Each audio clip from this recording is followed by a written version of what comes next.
Whether you dunk 'em, twist 'em, or double stack 'em, odds are you've eaten some Oreos. But how did this particular biscuit and frosting sandwich cookie become one of the most popular treats ever made? Well, today we're taking a look at the sweet history of the one and only Oreo cookie. But before we get started, be sure to subscribe to the Weird History Food channel. After that, leave a comment and let us know what other famous cookies you would like to hear about. Okay, top off your glass of milk and let's dip in. In the closing years of the 19th century, 1898 to be exact, several small baking companies combined into a single giant baking behemoth, like Voltron in chef pants. The new mega corporation took the name National Biscuit Company, or Nabisco for short. Nabisco quickly made its mark with products like Barnum's Animal Crackers, which were so popular after their 1902 release, they're still on supermarket shelves to this day. But the company's true defining moment arrived in 1912 when it introduced the world to the Oreo, two flat chocolate cookies smushed together with vanilla frosting. In many ways, it's history's finest invention. It was so genius, you can't help but wonder how they got the idea for it. And it turns out, they didn't. They stole it from a competitor. In 1908, the Loose Wiles Biscuit Company released the Hydrox, a cookie that is all but identical to an Oreo. Seriously, Oreo could use Hydrox's driver's license to buy beer. And while Nabisco has never confirmed Hydrox as being the inspiration behind Oreos, that timeline is pretty suspicious. Despite Hydrox's 4-year head start, Oreo gradually became more and more popular until it eventually left Hydrox in the dust. Oreo became so much more popular, in fact, that you may have seen Hydrox in a Walmart and assumed it was a cheap imitation. Imagine getting owned so hard by a rival cookie that people think you are the imposter. But how did this plucky upstart manage to dominate the tiny frosting sandwich market? Hydrox were created in the early 1900s by brother Jacob and Joseph Loose. The Loose brothers had been in the baking industry since the mid-19th century, and the company they used to introduce Hydrox was founded specifically to compete with Nabisco.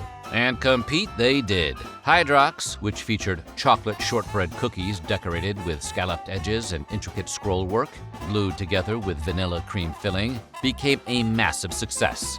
Faced with a competing product they just couldn't seem to top, Nabisco did the only rational thing. They made their own version, the Oreo.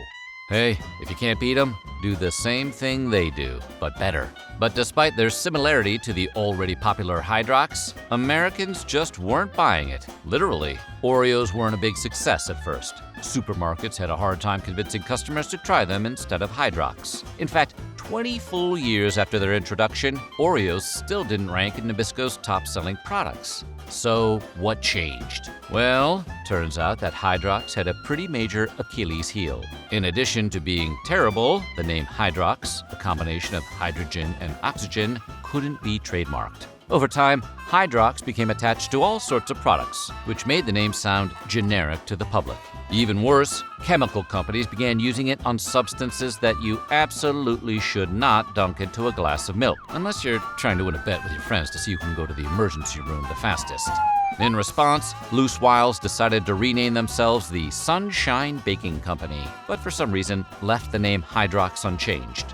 To make matters worse, Sunshine decided to attack Oreos in its advertising, giving its marketing an angry tone. Meanwhile, Nabisco was busy bragging about how much cream filling was in every Oreo, which is honestly putting your best foot forward. They also started selling Oreos at a loss, helping to undercut the competition. Oreo would jack up the prices later, which you'd think would send all of their customers running back to Hydrox, but amazingly, the reverse happened. Everyone decided Hydrox were just budget knockoffs, while Oreo was the real deal. Man, talk about dunking. If you've ever wondered what the name Oreo means, well, congratulations, you're in good company. Nabisco isn't even sure how their flagship cookie got its name. There are plenty of theories, though. For example, some people have noticed that the word Oreo is Greek for mountain. This has led to the speculation that the name came from a prototype cookie that was shaped like a hill, but no one could prove the prototype ever existed. Another theory is that the name is derived from or, which is the French word for gold. What do Oreos have to do with gold? have you eaten one? Also, the original packaging is believed to have been mostly gold, so, there's that. Yet another theory proposes that Oreo is derived from the words chocolate and cream. The R-E in the middle of Oreo comes from the cream, and the two O's are the two O's in the middle of the word chocolate. So basically, the cream is sandwiched by the chocolate, like an Oreo. A variation of this theme also claims that the O's represent the cookies because they're round. That is an elaborately coded name for a cookie, kind of like a snack made by the Zodiac Killer. Then there are those who believe the name is short for orexigenic, which is medical speak for something that increases the appetite. And nothing makes you hungry for more Oreos like eating an Oreo. There are also people who think Oreo is just a nonsense word Nabisco picked up because it's easy to pronounce and arguably fun to say. Oreo, Oreo, Oreo, Oreo. Yeah, it is kind of fun to say. But the most persuasive theory might be writer Stella Park's notion that Oreo is a reference to the Oreodaphne, a laurel that's featured in the scroll work of every Hydrox cookie, and was later shamelessly ripped off in the scroll work of Oreos. This theory is especially convincing because in 1913, Nabisco's entire lineup of products had names that were derived from botanical terms like lotus, ramona, avena, zaytona, and helicon. That being said, barring the discovery of new evidence, or a time machine, it seems like no one will ever really know for sure. The wafer design of Oreos, as we know them today, dates back to 1952, and the cream filling was created by Sam Porcello, Nabisco's principal scientist. Yeah, Nabisco has scientists. The recipe has barely changed over the years, and was such a success that it earned Porcello the nickname Mr. Oreo. And while you can't argue with the results, that doesn't mean there isn't room to experiment. Over the years, Nabisco has introduced a few variations on the Oreo, although many were only available for a limited time. Do not mess with perfection. Arguably the most popular Oreo variant, due to its continued and regular availability since its introduction in 1974, is the Double Stuff Oreo. Technically, they only have 1.8 times more stuffing, but more frosting is more frosting. Some other imaginative variations include cookies and cream, s'mores, golden, mega stuff, cool mint cream, cookie dough, Oreo DQ blizzard cream, birthday cake, Oreo thins, red velvet, brownie batter, Reese's peanut butter cup, firework, cinnamon bun, heads or tails, marshmallow crisp, and lemon twist. Oh boy, we're gonna need a bigger glass of milk.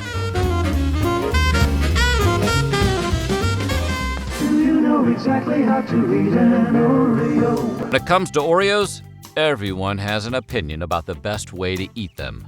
There seem to be four major schools of thought. First off, some people just bite right in. Bold, direct, and efficient. Then there are those who twist the Oreo in half and then eat the separate halves. Or eat the cream filling first, which is a strong opening move. And finally, there are the people who prefer to dunk them into milk before downing them, otherwise known as the correct or real method.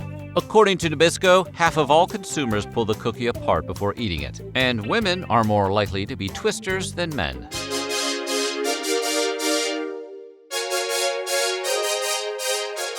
One of the ways Oreos has stayed relevant over the years is through pop culture tie-ins. For example, to help celebrate the final Game of Thrones, Oreo released special edition cookies featuring the sigils of the Lannisters, Targaryens, Starks, or profile of the Night King.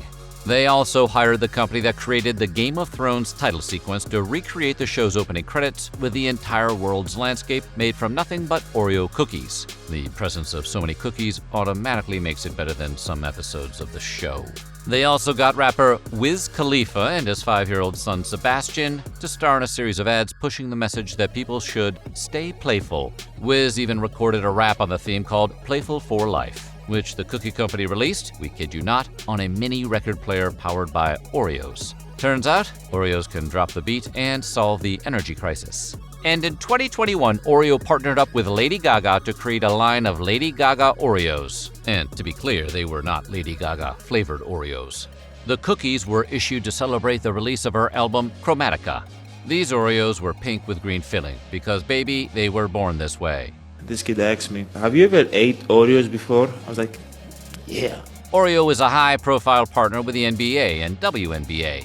They've even released limited edition NBA Oreos, featuring the logos of teams like the Chicago Bulls, the Boston Celtics, the Los Angeles Lakers, Golden State Warriors, the San Antonio Spurs, and the Miami Heat. In 2004, Oreo unleashed a marketing campaign that claimed they were Milk's favorite cookie. a move that clearly inspired a lot of dunkers. They doubled down on that idea with 2017's Oreo Dunk Challenge, which asked Oreo fans in 15 countries to record themselves dunking a cookie in milk. The campaign even got a boost from celebrities like Christina Aguilera and Shaquille O'Neal. Let the Oreo Dunk Challenge begin. Charming rap songs and Lady Gaga cookies aside, Oreo has dabbled in some shady practices over the years. For instance, in 2015, Leaf Brands resurrected Hydrox using the original recipe, which includes the real cane sugar. The rebooted Hydrox were a hit. At least, they were until Oreo's current parent company, Mondelez International, allegedly resorted to anti-competitive behavior that included having its workers rearrange the cookie aisles at Walmart so that Hydrox were all but impossible to find. Leaf has been fighting Mondelez's tactics at the FTC, but Oreos continue to dominate the shelves. The cookie has also generated some controversy. A conservative Christian advocacy group called 1 Million Moms threatened to boycott Oreos over an ad campaign for a cookie with a rainbow filling in support of the LGBTQ community. The ad featured a mother who approved the idea of her daughter dating another girl. Despite the boycott, Oreo has continued its support. In 2022, the brand commissioned award-winning filmmaker Alice Wu to make a short film about coming out.